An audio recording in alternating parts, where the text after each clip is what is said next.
ఇంద్రప్రస్థలో ఒక్కొక్క విల్లాని ఎన్ని స్క్వేర్ యార్డ్స్లో నిర్మించారు? బేసికల్గా ఏంటంటే మేజర్గా 2 సైజులు పెట్టాం, ఎక్కువ పెట్టకుండా.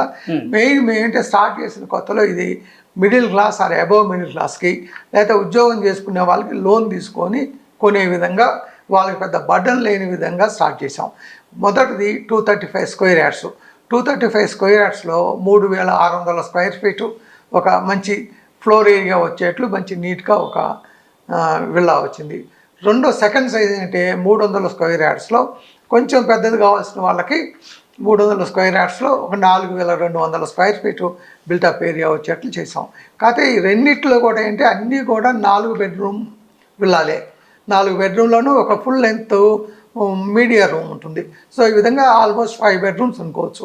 రెండు ఒకే రకంగా ఉంటాయి, కాకపోతే రూమ్ సైజులు కొంచెం తేడా ఉంటుంది.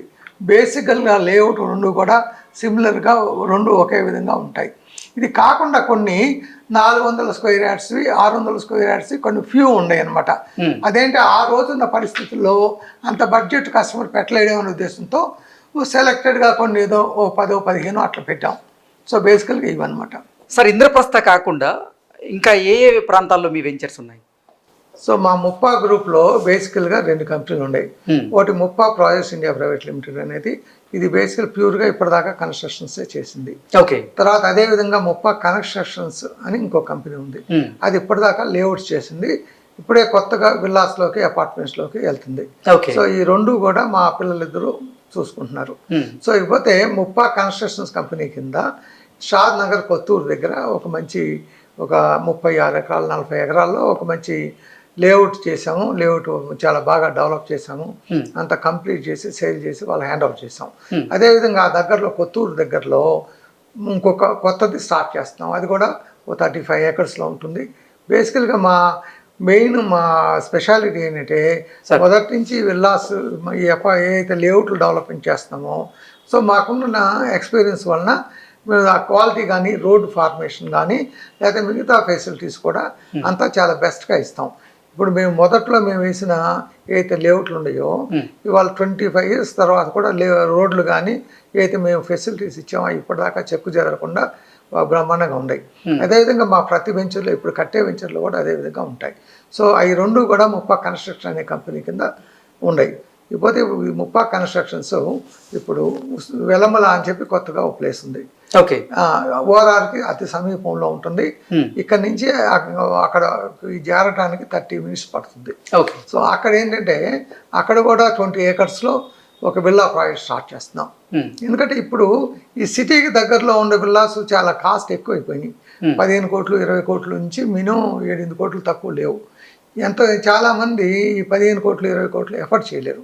సో కొంత అబోవ్ మిడిల్ క్లాస్ వాళ్ళకి కానీ లోన్ తీసుకొని కట్టుకునే వాళ్ళకి కానీ ఒక 5-6 కోట్ల బడ్జెట్లో అయితే మాకు సేల్స్ ఈజీగా ఉంటుంది.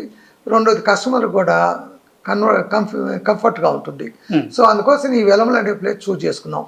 అక్కడ ఒక 20 ఎకరాల్లో ఆల్మోస్ట్ ఒక 170 నుంచి 200 విల్లాస్ ప్లాన్ చేస్తున్నాం. ఒక 3 నుంచి 6 నెలల లోపు ఈ ప్రాజెక్ట్ స్టార్ట్ అవుతుంది. అదేవిధంగా అక్కడే మరో చిన్న అపార్ట్మెంట్ ప్రాజెక్ట్ కూడా స్టార్ట్ చేస్తున్నాం. అక్కడ కూడా అది కూడా ఏంటంటే బాగా మిడిల్ క్లాస్ వాళ్ళని దృష్టిలో పెట్టుకొని తక్కువ రేట్లో ఒక 5,500 రూపాయలు పర్ స్క్వేర్ యార్డ్ ఇస్తాయి.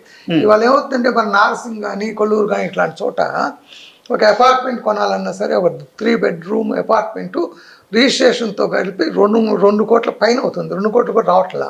2-2.5 కోట్లు ఒక 3 bedroom అపార్ట్మెంట్కి ఎంతమంది ఎఫర్ట్ చేయగలరు? సో అందుకని అంటే చాలామంది కస్టమర్స్ ఆగిపోతున్నారు. ఏదైతే పెద్ద కస్టమర్స్ పెద్ద జీతం ఉన్నారో వాళ్ళు వెళ్ళిపోతున్నారు. ఈ చిన్న వాళ్ళకి ఏంటంటే వాళ్ళని దృష్టిలో పెట్టుకొని ఇక్కడ మేబీ అరౌండ్ 1 కోటి రూపాయల లోపు 3 bedroom అపార్ట్మెంటు, ఓకే, ఒక 70-80 లక్షల్లో ఒక 2 bedroom అపార్ట్మెంటు, ఈ విధంగా ప్లాన్ చేస్తున్నాం. వారికి ఎటువంటి ఎమ్యూనిటీస్ ఇస్తున్నారు మరి అపార్ట్మెంట్స్లో? ఇవన్నీ కూడా gated community apartments. So gated community అపార్ట్మెంట్లో అన్ని రకాల ఎమ్యూనిటీస్ ఉంటాయి. ప్రాపర్ జిమ్ ఉంటుంది, మంచి వాకింగ్ ట్రాక్ ఉంటుంది, వాళ్ళకి కావాల్సిన అన్ని సదుపాయాలు, క్లబ్ హౌస్ ఉంటుంది, ఏదైనా పార్టీ ఏరియా ఉంటుంది. ఆ విధంగా ఏంటంటే వాళ్ళకి గెస్ట్ రూమ్లు కూడా ఉంటాయి గెస్ట్కి. సో ఏదైతే మేము విల్లాస్లో ఇచ్చిన అన్నీ కూడా ఈ వీటిలో కూడా ఇవ్వగలం. సో ఆ విధంగా ఇస్తాం అన్నమాట. సార్, రియల్ ఎస్టేట్ రంగంలో నానాటికి కాంపిటీషన్ అనేది పెరుగుతూ ఉంది. రియల్ ఎస్టేట్ రంగంలో ఎన్నో ఒడిదుడుగులు ఎదుర్కొని కొన్ని కంపెనీస్ సక్సెస్ అవుతున్నాయి, కొన్ని కంపెనీస్ నిలబెట్టుకునే ప్రయత్నంలో అంటే కొంచెం ఇబ్బందులు పడుతున్నటువంటి పరిస్థితుల్లో అసలు మిగతా కంపెనీలకి ఈ ముప్పాక్ గ్రూప్ ఆఫ్ కంపెనీస్కి ఉన్నటువంటి తేడా ఏంటి, మీ మార్క్ ఏంటి? సో బేసికల్గా అంటే ఏ బిజినెస్లో అయినా సరే ఈ ఒడిదుడుకులు అనేది సామాన్యం. మనం బిజినెస్ చేసేటప్పుడు అంటే మన ఆ ఒడిదుడుకుల్ని తట్టుకొని నిలబడగలిగి మళ్ళీ మంచి ఆపర్చునిటీ వచ్చినప్పుడు మనం డెవలప్ చేసుకునే దానికి ఆ క్యాపబిలిటీస్ మనకు ఉండాలి. మీరు చూడండి, ఎలాంటి బిజినెస్లో అయినా సరే సైకిల్స్ ఉంటాయి. కొన్ని రోజులు చాలా బాగుంటుంది, తర్వాత కొంత దెబ్బతింటుంది. సో ఇదే విధంగా పెద్ద పెద్ద ఇండస్ట్రీస్ అవి చూసుకున్నా కూడా అన్ని ఇండస్ట్రీలు ఫ్లరిష్ కావు. పెద్ద టాప్ ఇండస్ట్రీస్ స్టీల్ కానీ, సిమెంట్ కానివ్వండి, మరి ఇంకోటి కానివ్వండి, ఏదైనా రిటైల్లో మనం ఏదైనా కానివ్వండి, టాప్ కంపెనీలు ఒక 5-6 బ్రహ్మాండంగా ఉంటాయి. చిన్న కంపెనీలు ఎగ్జిస్టెన్స్ కోసమే కొట్లాడుతూ ఉంటాయి. ఎగ్జాక్ట్లీ. సో అదేంటంటే ఆ ప్రాపర్ ప్లానింగ్ కానీ, దానికి కావాల్సిన ఫైనాన్షియల్ స్ట్రెంగ్త్ కానీ, ఆ ప్లానింగ్ కానీ అంతా ఉండాలన్నమాట. అసలు ఏ ఏ ప్రాంతాల్లో అపార్ట్మెంట్స్ కానీ విల్లాస్ అంటే మీరు కన్స్ట్రక్షన్ చేస్తే ఎక్కువగా మూడిపోతాయి అనేది మీరు ఎలా ఎనాలిసిస్ చేయగలుగుతున్నారు? సో బేసికల్గా మీరు ఇందాక అడిగిన క్వశ్చన్ సమాధానంలో మా ముప్ప ప్రాజెక్ట్స్, మా ముప్ప గ్రూప్ సక్సెస్ కారణం ఏంటంటే మేము ఎప్పుడూ కూడా మరీ ఎక్స్టెన్సివ్గా మేము డెవలప్మెంట్ పోలా. బేసికల్గా అంటే బిజినెస్లో ఎవరైనా సక్సెస్ కావాలంటే బాగా అగ్రెసివ్గా ఉండాలి. సో అగ్రెసివ్గా ఉండటానికి, గ్రీడీగా ఉండటానికి ఒక థిన్ లైన్ ఉంటుంది, చాలా థిన్ లైన్ ఉంటుంది. ఎక్కడ దాకా మనం అగ్రెసివ్గా ఉంటాము, తర్వాత ఎక్కడ దాకా గ్రీడీలోకి వెళ్తాం అనేది మనకి తెలిసి ఉండాలి. లేకపోతే ఏంటి, ఈ అగ్రెసివ్గా ఉన్నదే గ్రీడీలోకి పోద్ది. అగ్రెసివ్గా ఉన్నప్పుడు బిజినెస్ బాగా ఫ్లరిష్ అవుతుంది, గ్రీడీగా పోయినప్పుడు పడిపోతుంది. సో మొదటి నుంచి కూడా బేసికల్గా మా స్ట్రెంగ్త్ ఏంటంటే మేము చేసే ప్రాజెక్టులన్నీ కూడా మా సొంత ల్యాండ్స్లో చేస్తాం ఒకటి. రెండోది కూడా ఒకేసారి 4-5 ప్రాజెక్టులు చేసుకోం. జనరల్గా అంటే బిజినెస్లో అది కరెక్ట్ మోడ్లో కాకపోవచ్చు. మేమేంటే సేఫ్టీగా ఎప్పుడైనా సరే ఒక ప్రాజెక్ట్ చేసి అది కంప్లీట్ అయినా ఇంకో ప్రాజెక్ట్కి అలా అలా పోతున్నాం. సో దానివల్ల మేము స్టెబిలైజ్డ్గా ఉంటున్నాము, మా బిజినెస్ కూడా ప్రాపర్గా ఉంది, కస్టమర్కి కూడా మంచి ప్రోడక్ట్ ఇవ్వగలుగుతున్నాం. ఈ రియల్ ఎస్టేట్ రంగంలో ఓపెనింగ్ ఆఫర్స్ అని చెప్పి ఈ మధ్య కాలంలో చాలా కంపెనీస్ కస్టమర్స్ని మోసం చేస్తున్నటువంటి నేపథ్యాన్ని మనం రోజు గమనిస్తూ ఉన్నాం. ఏంటి సార్, ఈ ఓపెనింగ్ ఆఫర్ కింద భారీగా డిస్కౌంట్లు పెట్టి ఎందుకు ప్రజల్ని, లేకపోతే కొనాలనుకుంటున్నటువంటి కస్టమర్లని మోసం చేస్తున్నారు? దాన్ని ఎలా గమనించుకోవాలి అంటే ఏం చెప్తారు సార్? ఇప్పుడు జనరల్గా ఇదేంటంటే ఇది ఈ బిజినెస్ సంబంధించిందే కాదు, అన్ని బిజినెస్లో కూడా ఇలాంటి చిన్న చిన్న క్రాస్ తోవలన్నీ ఉంటాయి.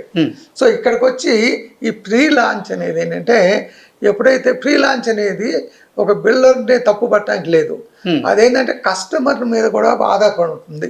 ఇవాళ రేపు ఏంటి, కస్టమర్స్ ఏంటి, మాకు తక్కువ రేట్లో సగం రేట్లో కావాలి సో అని వాళ్ళే మనం మంచి రెగ్యులర్ రేట్ ఆఫర్ చేసి మనం బిల్డింగ్ అంతా కట్టి మనం చూస్తే సో దానికి రాదు. వాళ్ళు ఏమంటారు, నాకు అంత రేట్ వద్దు, నాకు వాళ్ళు ఎవరు వస్తే చౌకగా ఇస్తున్నారు, మీరు కూడా సగం రేటుకి. ఇప్పుడు మనం ఏంటి, మంచిది ఎవరైనా సరే ఇప్పుడు నార్సింగ్ ప్రాంతంలో 8,000-9,000 స్క్వేర్ ఫీట్ తప్పు ఇవ్వలేరు. సో వాళ్ళ ఎక్స్పెక్టేషన్ ఎలా ఉంటుందంటే 4,000-5,000 కావాలి, నేను కావాలంటే ఒకేసారి డబ్బులు ఇస్తాను అని. సో ఆ ప్రాసెస్లో ఏమవుతుంది, కొంత అది ఎన్కాష్ చేసుకోవటానికి కొంతమంది ఏంటంటే ఈ ప్రీ సేల్స్ మొదలుపెట్టారు. లెక్క ప్రకారం ఏంటి, ఇలాంటి ప్రీ సేల్స్ అన్నీ కూడా పర్మిషన్ రాకుండా ప్రీ సేల్స్ చేయటం అనేది. అసలు ఈ ప్రీ సేల్ నమ్మచ్చా సార్? అంటే అదే చెబుతున్నాను, ప్రీ సేల్స్ 2 రకాలు ఉంటాయి.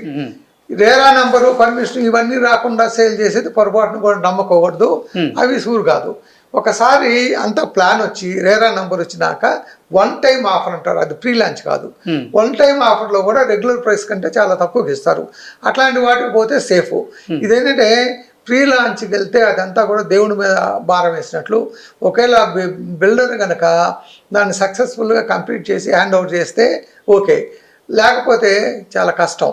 జనరల్గా అంత రేట్లో ఇచ్చి బిల్డర్ కూడా సస్టైన్ కాలేడు.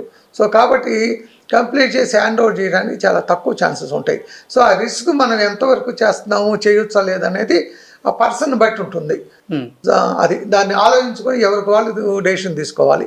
అది ఇప్పుడు హైదరాబాద్ చుట్టుపక్కల చూసుకున్నట్లయితే 4 దిక్కుల్లో ఏ ప్రాంతంలో ఇప్పుడు మార్కెట్ ఎక్కువగా ఉంది, ఏ ప్రాంతంలో తీసుకుంటే వితిన్ తక్కువ టైంలో ఎక్కువ లాభాలు వచ్చేటువంటి అవకాశం ఉందంటే ఏం చెప్తారు? ఒకప్పుడు ఈ వెస్ట్రన్ సైడు చాలా గ్లోరియస్గా ఉండేది, అంతా డెవలప్మెంట్ చాలా ఫాస్ట్గా ఉండేది. కాకపోతే ఇప్పుడు ఏంటంటే ఈ మధ్య కాలంలో గత 2 సంవత్సరాల కాలంలో గవర్నమెంట్ తీసుకున్న అనేక నిర్ణయాల వల్ల కానీ, లేకపోతే ఈ పాపులేషన్ పెరగటం వల్ల కానీ, సో ప్లేసెస్ ఏంటంటే మిగతా అన్ని రోడ్లకు కూడా కాస్త కోస్త డెవలప్మెంట్ వస్తుంది. ఈ వెంచర్స్ అనేవి ప్రతి చోట స్టార్ట్ చేస్తున్నారు. ఈ కంపెనీలు అనేవి కూడా బాగా స్ప్రెడ్ అయిపోయినాయి సిటీలో. సో దానివల్ల ఏంటి ఈ గ్రోత్ అనేది ప్రతి ఏరియాలోనూ ఉంటుంది, 4 దిక్కులా ఉంటుంది. కాకపోతే ఓన్లీ పర్సంటేజ్ వ్యారీ అవుతుంది. ఎప్పటికీ కూడా ఇప్పటిదాకా వెస్ట్రన్ సైడ్ చాలా లీడ్ చేస్తూ వచ్చింది. ముందు ముందు కూడా ఈ వెస్ట్రన్ సైడ్కి ఏంటంటే ఒక ఎడ్జ్ వచ్చేసింది. ఐటీ కంపెనీస్ అన్ని ఈ ప్రాంతంలో ఉన్నాయి. జనం షిఫ్టింగ్ అంతా ఇక్కడ ప్రిఫర్ చేస్తున్నారు. సో ఆ విధంగా ముందు కూడా ఈ వెస్ట్రన్ సైడ్ ఒక